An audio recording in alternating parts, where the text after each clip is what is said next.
Horror कहानियां थी। रहस्यमयी गर्भ। 60 वर्ष की उर्मिला शहर के बाहरी हिस्से में अपने छोटे से घर में अकेली रहा करती थी। एक रात शहर में बहुत जोर का तूफान आया। जोर जोर से हवाएं और आंधी तूफान के साथ तेज बारिश होने लगी। उन आवाजों को सुनकर कोई भी घबरा जाता, लेकिन उर्मिला घर के सारे खिड़की दरवाजे बंद कर गहरी नींद में सो रही थी। रात के लगभग 12 बजे होंगे कि किसी ने उर्मिला के घर का दरवाजा खटखटाया। दरवाजे के खटखटाने की आवाज सुनकर उर्मिला की नींद खुलती है। आखिर इतनी रात को कौन आया होगा?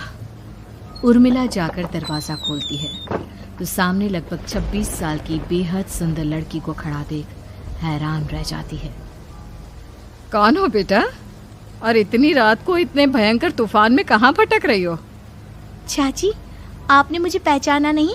मैं आपकी दूर की रिश्तेदार शालिनी। अरे हाँ, बचपन में तुझे देखा था। इतनी जवान हो गई है, कैसे पहचान में आती? लेकिन तू यहाँ क्या कर रही है, और वो भी ऐसी अंधेरी तूफान भरी रात में? उर्मिला की बात सुनते ही शालिनी की आंखों से आंसू बहने लगे। वो फूट फूट कर रोने लगी। ये देखकर उर्मिला को कुछ समझ में नहीं आया और उसने शालिनी का हाथ पकड़कर घर के अंदर आने के लिए कहा।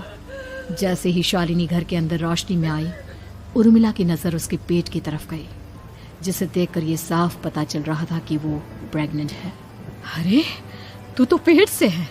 ऐसी हालत में इतने भयंकर तूफान में आधी रात को बाहर भटक रही है। आखिर बात क्या है बेटा? मुझे सब कुछ साफ साफ बता।